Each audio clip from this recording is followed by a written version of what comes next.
আসসালামু আলাইকুম viewers, ঝর্ণাস cooking হাউসের পক্ষ থেকে আবারও সবাইকে স্বাগতম। আমি আরেকটি ঝটপট এমন একটি রেসিপি নিয়ে হাজির হলাম। রেসিপিটি হলো ব্রেড চিজ বল। আর ব্রেড চিজ বল কার না পছন্দ, একটি ইয়ামি খাবার। এটি বাচ্চাদের এবং বড়দের খুবই পছন্দের। আর এখন তো স্কুল খুলে গিয়েছে, আপনারা চাইলে বাচ্চাদের টিফিনেও দিতে পারেন। আর তো বিকেলে অবশ্যই নাস্তার জন্য একটি ভালো মানের নাস্তা। চলুন দেখা যাক এটা আমি কিভাবে তৈরি করেছি। প্রথমে নিয়েছি একটা বড় সাইজের আলু, ম্যাশ করে নিয়েছি সেদ্ধ করে। আর নিয়েছি ধনেপাতা কুচি 2 টেবিল চামচ, কাঁচামরিচ কুচি 1 টেবিল চামচ, আর কিউব করে চিজ কেটে নিয়েছি। আর দিয়ে দিয়েছি আমি ভাজা জিরা গুঁড়া আর ধনিয়া গুঁড়া 1/2 টেবিল চামচের মতো। আর নিয়ে নিলাম 3 পিস ব্রেড। আপনারা চাইলে বড় একটা ব্রেডের পিস নিতে পারেন, এখানে আমি ছোট পিস নিয়েছি বলে 3টা নিয়েছি। আর নিয়ে নিলাম কিছুটা ব্রেড ক্রাম। আর একটা বাকি আছে, সেটা আমি পরে দেখাচ্ছি। এখন আমি ম্যাশ করা আলুর উপরে দিয়ে দিচ্ছি ধনেপাতা কুচি, কাঁচামরিচ কুচি একটু ঝালের জন্য, আর দিয়ে দিচ্ছি জিরা গুঁড়া ও ধনিয়া গুঁড়া, দিয়ে দিচ্ছি স্বাদ মতো লবণ, আর দিয়ে দিচ্ছি সাদা গোলমরিচের গুঁড়া 1/2 টেবিল চামচ। আর এখন যে কাজটি করছি, আমি ব্রেডগুলোকে সাইড কেটে নিচ্ছি, যেহেতু সাইডগুলো একটু কালো বা পোড়া, এটা ফেলে দিলেই ভালো। আর অনেকে চাইলে সম্পূর্ণটাই নিয়ে নিতে পারেন। আমি ফেলে দেওয়ার কারণ একটু হার্ড এগুলা, যেহেতু আমি ব্রেডটা এটার সাথে মাখিয়ে নেব, তাই হার্ড অংশটুকু ফেলে দিচ্ছি। দেখুন কাটা হয়ে গেছে। এখন আমি সবগুলো বা ব্রেড এটার সাথে আমি ছিঁড়ে ছিঁড়ে ভেঙে নিচ্ছি। দেখুন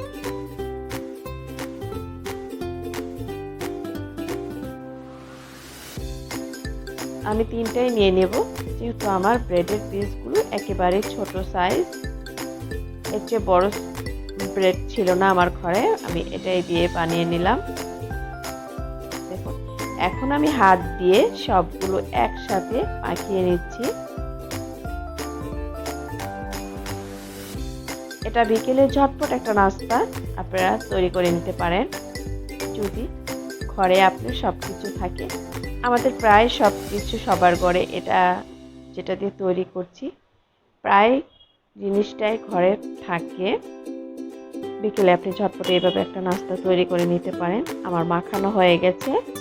এখন আমি যে কাজটি করছি, একটা আলাদা বাটিতে আমি নিয়ে নিচ্ছি 2 টেবিল চামচ ময়দা, আর নিয়ে নিচ্ছি 2 টেবিল চামচ কর্নফ্লাওয়ার, আর দিয়ে দিলাম 1/2 টেবিল চামচ সাদা গোলমরিচ গুঁড়া আর লবণ। এখানে আমি 2 টেবিল চামচের মতো পানি দিয়ে এটাকে গুলিয়ে একটা বেটার তৈরি করে নেব, পাতলা বেটার। দেখুন ভালো করে মিক্সড করে নিতে হবে, যেন দলা দলা না থাকে। মিক্স করা হয়ে গেছে। এখন আমি যে বেটারটা আলু ব্রেডের তৈরি করেছি, সেখান থেকে সামান্য পরিমাণ আমি যে সাইজটা তৈরি করব নিয়ে নিলাম হাতে তালুতে। আর একটা গোলের মতো তৈরি করে মাঝখানে আমি যে কিউব করে চিজ কেটে নিয়েছিলাম সেটা বসিয়ে দিলাম। বসে 2 সাইড থেকে আমি ঢেকে দিলাম, 4 সাইড দিয়ে ঢেকে দিতে হবে। আর তারপরে হাত দিয়ে এইভাবে টিপে গোল করে হাতের তালুতে নিয়ে একটু ঘুরিয়ে গোল করে নিতে হবে। দেখুন গোল হয়ে গেছে একেবারে। আর এখন যে কাজটি করছি, যে ব্যাটারটা তৈরি করছি, সেই ব্যাটার আমি দিয়ে দিলাম, একটু গড়িয়ে নিচ্ছি। দেখুন একটা কাঁটা চামচ দিয়ে এখান থেকে উঠিয়ে আমি ব্রেড ক্রামেও গড়িয়ে নেব বা কোটিং করে নেব। আপনারা চাইলে এটা ডাবল কোটিংও করে নিতে পারেন। দেখুন ডাবলটা করে নিলেও ভালো হয়, অনেক সময় ভাজার সময় আলু তো তাই ফেটে যেতে পারে, ডাবলটা করে নিলেও ভালো হয়। দেখুন কোটিং করে ফেলেছি। এভাবে আমি একটা একটা করে সব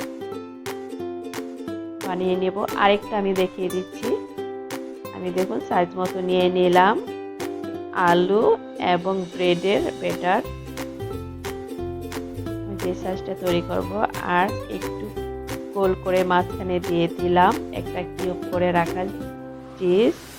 তারপরে হাত দিয়ে একটু এভাবে মেখে হাতের তালুতে ঘষিয়ে ঘুরিয়ে ঘুরিয়ে ঘষিয়ে আমি গোল একটা বল তৈরি করে নিলাম। দেখুন, যেহেতু আমি ব্রেড চিজ বল তৈরি করছি তাই বলের মতোই তৈরি করে নিলাম। দেখুন, আবার গড়িয়ে নিচ্ছি সেই ময়দা এবং কর্নফ্লাওয়ারের ব্যাটারে গড়িয়ে নিচ্ছি। দেখুন, আবার ব্রেড ক্রামে গড়িয়ে নেব।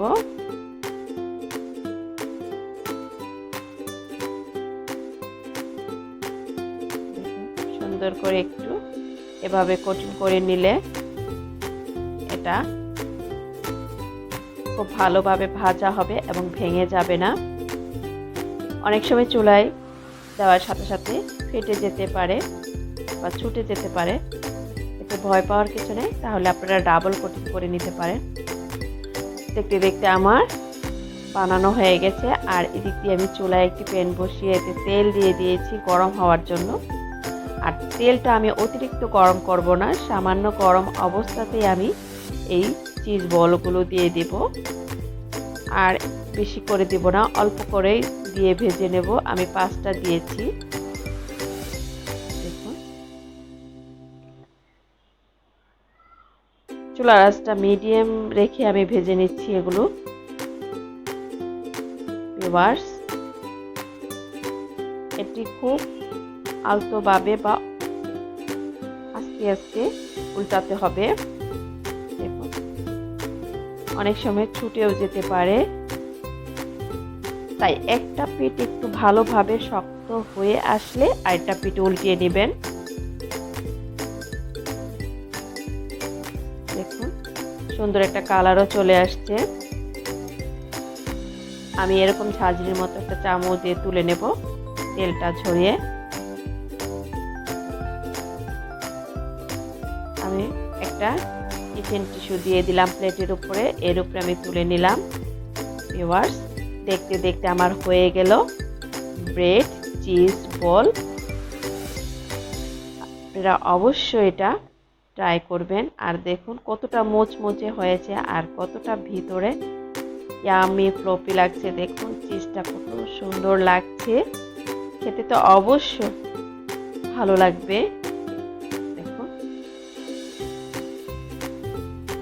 ভিউয়ার্স, যদি আমার এই রেসিপিটা আপনাদের কাছে খুব সহজ বা ভালো মনে হয় তাহলে আমাকে লাইক শেয়ার কমেন্টস করে আমার চ্যানেলের পাশে থাকবেন, আমার চ্যানেলটিকে সাবস্ক্রাইব করবেন। আল্লাহ হাফেজ।